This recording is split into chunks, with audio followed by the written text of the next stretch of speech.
चालू गया हो गया ना? ठीक है, दिख रहा है तुम लोग को? चलो, इसमें ये एक हाइड्रोलॉजिकल मैप हम लोग देख रहे हैं, ये बीएससी फाइनल ईयर के लिए प्रैक्टिकल का। इसमें जो कुछ डेटा दिया गया है, डेटा में है well number W1, W2, W3 और S1। तो यहाँ देखेंगे तो W1, ये W2, ये W3, यहाँ कुछ डार्क इसमें स्पॉट आ गए करके नीचे में पेंसिल से अलग से लिख लिए हैं 1358 है ना, 1358 का जो उसका दिखा रहा है। और ये सेम चीज़ें यहाँ पर भी दी हुई है। ठीक है, तो RL जो है यहाँ देखो, RL मतलब रिड्यूस्ड लेवल होता है, ये मीटर में दिया है। रिड्यूस्ड लेवल मतलब होता है जैसे अपन सी लेवल से हाइट की तरफ जाते हैं तो वो हम लोग का मीन सी लेवल दिखाता है, वो उससे डिस्टेंस अपना कितने हाइट पे है। लेकिन जब किसी सरफेस से वापस नीचे की तरफ जाते हैं तो उसको अपन रिड्यूस्ड लेवल बोलते हैं।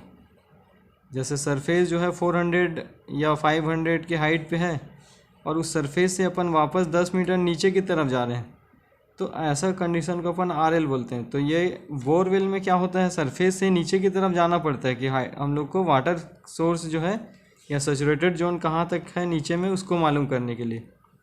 ठीक है, तो ये इसीलिए इसको अपन RL वैल्यूज़ के नाम से इसको देख रहे हैं, RL मीटर में ऑफ ग्राउंड वाटर सरफेस।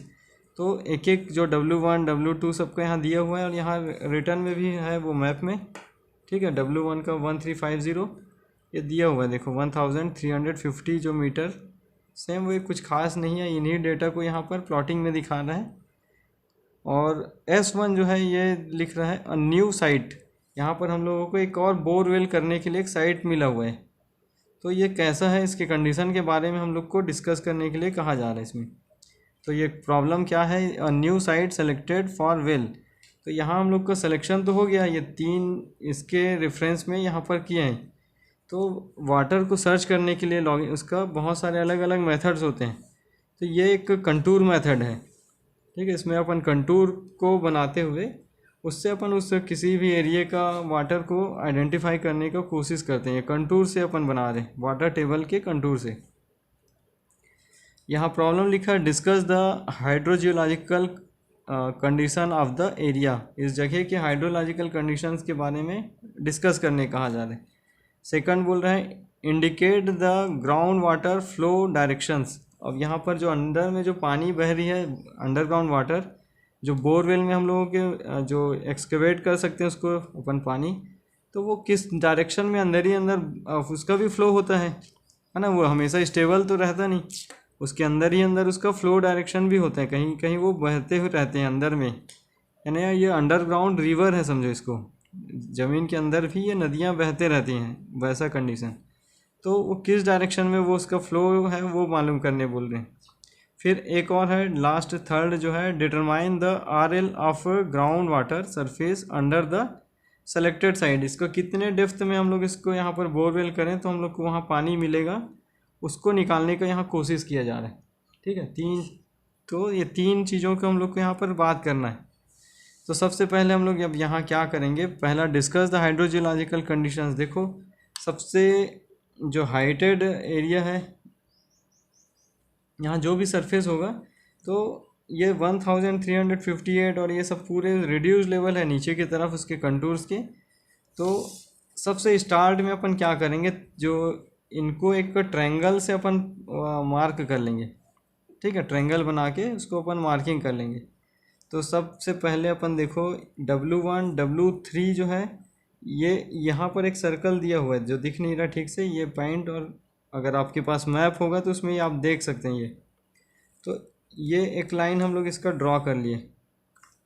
ठीक है, दूसरा और अपन क्या करेंगे, देखो ये 58 है, ये 50 है, ये 55 है। ठीक है, तो अपन सबसे मिनिमम और मैक्सिमम जो पॉइंट्स हैं उसको अपन, जैसे 3 पॉइंट प्रॉब्लम अपन सेकंड ईयर में स्ट्रक्चरल जियोलॉजी के लिए करते थे, और रॉक बेड का बाउंड्रीज जो है उसको अपन कंटिन्यू करने के लिए, सेम वैसे ही यहाँ पर इसका है। तो यहाँ पर अब हम लोगों को ये 2 तो मिल गए पॉइंट्स, इन दोनों पॉइंट्स के बीच में अब हम लोगों को क्या करना पड़ेगा कि वन वन के डिस्टेंस में, जैसे ये 50 है और 58 है, तो यहाँ पर हम लोग को ऐसे 8 पॉइंट्स उसमें चाहिए, मतलब बीच में 7 पॉइंट चाहिए, वो 8 पॉइंट्स 8 डिविजन्स कर सके वैसा। तो हम लोग क्या कर रहे हैं कि यहाँ से इसको सेंटीमीटर में अब इसको मेज़र कर रहे हैं। देखो यहाँ से हो गया ये 8 सेंटीमीटर में है, ये एग्जैक्ट 8 सेंटीमीटर में आ रहा है ना, थोड़ा सा कम ज़्यादा होगा लेकिन अपन 8 लेके चल रहे हैं।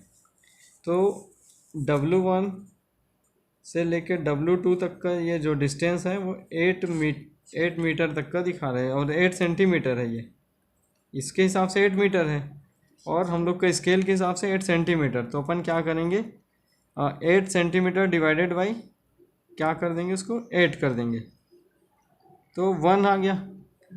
ठीक है, तो ये निकालने के लिए अपन क्या किए, 8 divided by 8 centimetre divided by, उसको 8 पॉइंट्स हम लोग को चाहिए। कैसे 8 आया, 1 3 5 8, उसके बाद माइनस 1 3 5 0, इसको माइनस करना है, इस मैक्सिमम हाइट मिनिमम हाइट।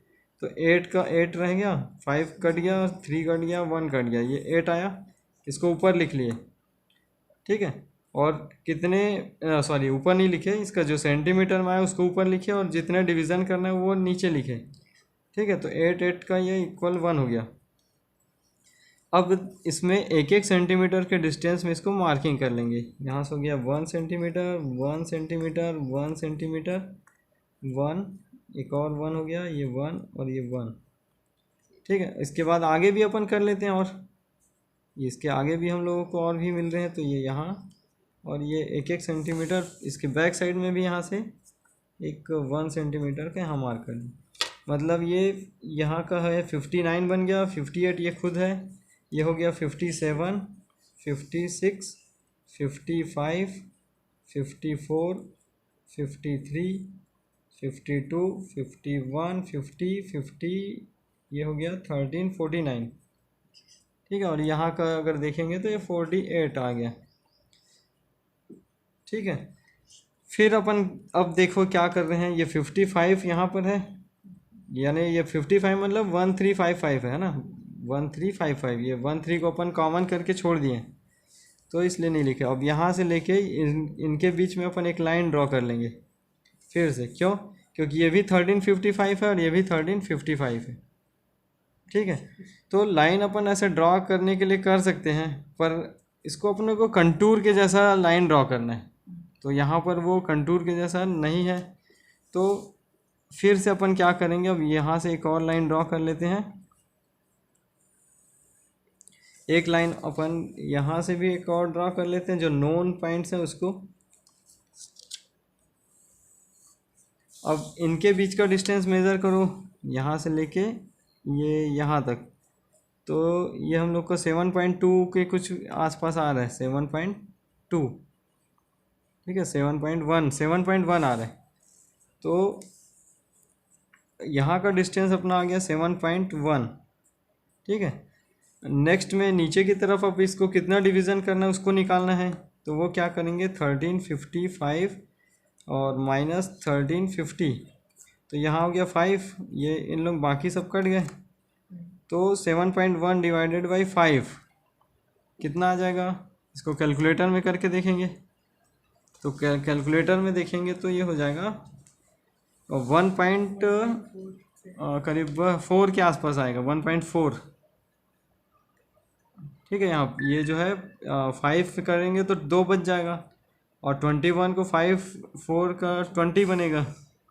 तो इसमें देख लेते हैं एक बार कैलकुलेटर से, 7.1 ये हो गया 7.1 डिवाइडेड बाई कितने डिवीज़न, 5, तो 1.42, इसका आंसर आ रहा है 1.42। इसको अच्छे से लिखना है ये कैलकुलेशन को। ठीक है, तो ये 1.42 हो गया। तो अपन अब यहाँ से लेंगे, पहला हो गया 1.42, ये एक पॉइंट मार्क किए, फिर इसके पास से फिर अपन ले लेंगे 1.42, तो ये 1.42 यहाँ पर आ जाएगा। उसके बाद फिर यहाँ से आगे बढ़े और ये 1.42, इसके बाद फिर यहाँ से 1.42, और ये खुद 1.42 में होगा, इसके आगे भी अपन ले लेते हैं ये 1.42 का, और एक इस तरफ ले लिए तो एकदम एग्जैक्ट इसमें आ रहा है यहाँ पर। ठीक है, अब देखो ये 1350 है, ये 55 है, इसका मतलब ये जो है 49 होगा, 1349, ये 49 का पॉइंट बन गया। ये कितने का हो जाएगा? 51, 52, 53, 54, 55, ये हो गया 56। फिर एक और बच गया है, उसको भी कंप्लीट कर लेते हैं। तो अब इनके बीच का लाइन तो ड्रॉ कर चुके थे, इसको डिस्टेंस को फिर से मेज़र कर लेते हैं। यहाँ से यहाँ तक ये आ रहा है हम लोगों का, फिर से 8 में आ रहा है। ठीक है, 8 डिविजन्स, तो अब 8 है, लेकिन अपने को अब इसको ऊपर का मेज़र 8 सेंटीमीटर किए, और डिस्टेंस इसका देखो कितना आएगा। इसको अपन डिवीज़न कितना लेंगे? 1358, और उसको 1355 से उसको क्या कर देंगे? माइनस कर देंगे। तो 8 में 5 अगर कटा तो 3 आ जाएगा, बाकी के सब कट हो जाएंगे। तो यहाँ से इसको 3 से डिवाइड करना है, 8.8 को 3 से डिवाइड कर दो, कितना आ जाएगा? ये 2 पॉइंट समथिंग कुछ आएगा, इसको देख लेते हैं। 8 डिवाइडेड बाई 3, 2.67, तो ये इक्वल टू आएगा 2.67। और इनको फिर अपन यहाँ से फिर 2.67 में ले लेंगे। देखो 2.56 और 7, मतलब ये यहाँ एक पॉइंट हो गया, और 2.567 यहाँ कहीं पर एक पॉइंट, और ये एग्जैक्ट उतना ही आ जाएगा 2.67 के आसपास। और इधर आगे नहीं ले सकते, यहाँ देख लेते हैं 2.67, ये यहाँ इस जगह पे ही आ रहा है। तो ये 58 था, यहाँ आ जाएगा 57, ये हो जाएगा 56, 55, 50, 54। अब हम लोग का आधे से ज़्यादा वर्क यहाँ पर हो चुका है ना, जो मैप में करना था। अब इसका कंटूर बनाने का काम रह गया बस। कंटूर कैसे बनेगा? देखो, फ्री हैंड हम लोग को इसमें ड्रॉ करना रहेगा। तो 56 ये पॉइंट है, ये वाला पॉइंट 56, ये भी 56, और ये पॉइंट भी 56। ठीक है, तो अब ये इसको अपन ऐसे हल्के डैश लाइन से 56 के साथ में ऐसा मैच कर लिए, और यहाँ तक कंप्लीट कर लिए। और ये कहाँ जाएगा? वो भी यहाँ कहीं आ रहा होगा 57, इसके आगे कहीं पर 57 होता, लेकिन नहीं है। तो इसके पैरेलल अपन उसको मार्किंग कर लेंगे। 57 का कंटूर हो गया, ये भी ऐसे ही कहीं चले जाएगा। 58 भी अब देखो इधर कहीं पर उसका उससे ज़्यादा का कहीं पर नहीं मिल रहा है, 59 का एक है, तो इसको भी अपन ऐसे पैरेलल ही उसके ड्रॉ कर लिए, और ये भी अपन उसके पैरेलल इसको ड्रॉ कर लिए। और यहाँ पर हो इसी के पैरेलल कहीं पर और 59 वाइन का या जो भी है वो हो सकता है। ये वाला 59 का है, ये है ना, ये 59, 58 का था, ये 57, ये 6 का यहाँ तक आ गया। 55 के लिए फिर देखो ये हो गया, और इससे ये 55 यहाँ कहीं पर जाएगा, क्योंकि 54 ये है, यहाँ से निकल गया 54। फिर देखो ये जा रहा है 54 के लिए, और यहाँ से होते हुए देखो फिर 53 जो है ये ऐसा चले जाएगा। 52 जो है यहाँ से गुजरेगा, क्योंकि ये 52 को 51 पॉइंट के लिए यहाँ से ये चले गया। ये 50 का, ये 49 का, 48 का, इतना हो गया। मैक्सिमम जो हाइट है RL वैल्यू 58 दिखा रहा है यहाँ, 1358। ठीक है, इसका डेप्थ जो है, तो मैक्सिमम हाइट में जो है इससे अपन मिनिमम की तरफ इसके जाएंगे। तो ये 58 से 57 की तरफ या ऐसे कम की तरफ ये मूव करेगा। तो सारे इसमें अपन क्या कर रहे हैं, हाइड्रोलॉजिकल इसका परपेंडिकुलर हायर से लोअर की तरफ, 59 से 58 वाले कंटूर की तरफ, ठीक है, हायर से लोअर की तरफ अपन उसका डायरेक्शन देंगे और परपेंडिकुलर देंगे। जैसे ये लाइन खींचे तो इसके एकदम 90 डिग्री में करके, मान लो यहाँ पर है तो इसके 90 डिग्री में करेंगे। देखो दोनों का डायरेक्शन थोड़ा सा अलग है। तो हर पॉइंट के 90 डिग्री में अपन इसका ऐसे एरो मार्किंग कर देंगे। हर जगह का जो फ्लो का डायरेक्शन हम लोग यहाँ दिखाने लग गया, देखो। ठीक है, जहाँ का भी देखोगे ये फ्लो का डायरेक्शन अपन दिखा सकते हैं। सारे के सारे इस कॉर्नर पॉइंट पे आने का उसका वो चल रहा है, देखो।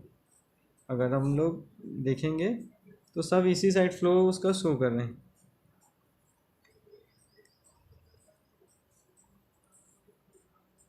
ठीक है, ये हो गया। तो अब ये देखो, पहले बोलते हैं discuss the hydrogeological condition of the area. तो ये हम लोग का एक एरिया है, यहाँ पर 3 वेल पहले से है, मालूम है, यहाँ दिया हुआ है। उसके हाइट्स तो दिए हुए हैं, जिसका रिड्यूस लेवल में दिया हुआ है, जो सी लेवल से कितने गहराई में जाने से ये सब मिल रहे हैं, जो कि वाटर टेबल का कंडीशन को दिखा रहे हैं नीचे का। और एक साइट हम लोग को नोन साइट है, जो इसमें हम लोग को एक बोरवेल करना है और उसका क्या कंडीशन है वो निकालना था। तो यहाँ पर अगर सरफेस का देखेंगे तो वो कंडीशन एक इसमें दिखा रहा है, इस फील्ड में। और 3 वेल जो है उसके नोन वेल से हम लोग इसका डायरेक्शन निकाल लिए, जो हम लोग के क्वेश्चन नंबर 2 में दिया है। ठीक है, ये यहाँ पर वाटर बोरवेल वगैरह, तो ये इसका हाइड्रोजियोलॉजिकल कंडीशन जो मालूम चल गया कि इस साइड में कम ज़्यादा कहाँ कहाँ पर है वो। दूसरा जो है इसका डायरेक्शन हम लोग को मालूम चल गया टूवर्ड्स, अगर ये हम लोग का नॉर्थ है। ठीक है, अक्सर हमेशा ये टॉप साइड का जो पोर्शन नॉर्थ का लेके चलते हैं अपन किसी भी मैप में।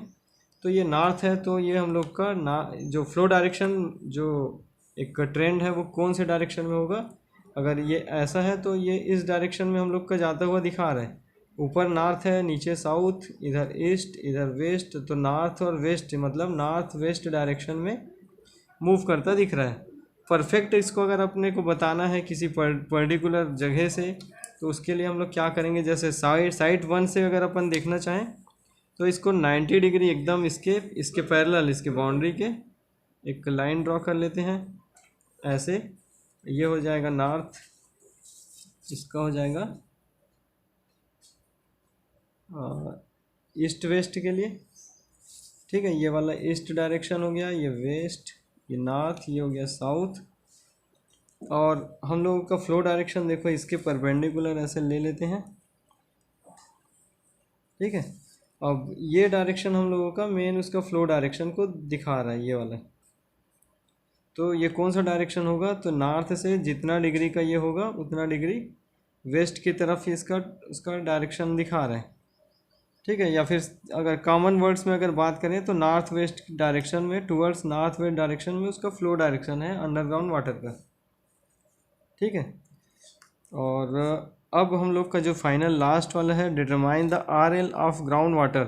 तो जिस कंटूर से गुजर रहा है, देखो ये 355, तो ये उसी को टच करता हुआ जा रहा है। तो ये determine the RL of ground water surface under the selected side S1। तो इसका S1 का जो अंडरग्राउंड वाटर का कितना मिलेगा, 1355। ठीक है, 1355 मीटर रिड्यूस लेवल पे हम लोगों को साइट S1 पे क्या मिल जाएगा, जो अंडरग्राउंड वाटर है वो मिलेगा। तो कितना डेप्थ लेना है हम लोग को, 1355 मीटर तक के वाटर मिलेगा। तो उससे और डेप्थ तक का बोरवेल करना पड़ेगा, कम से कम 1355 वो तो लेना ही पड़ेगा। लेकिन उसको स्टोरेज अगर चाहिए जहाँ पानी और जमा करके रख सकें, तो उससे डेप्थ तक के हम लोग को बोरवेल करना पड़ेगा। तो ये एक जो प्रॉब्लम था ये सॉल्व हो गया। ये नीचे के जो है पार्ट्स वो रफ़ है, उसको आप लोग अलग से किसी इसमें फेयर वर्क करेंगे, और ये जो मैप है इसको अपन इस टाइप से कंप्लीट कर सकते हैं। ठीक है, थैंक यू।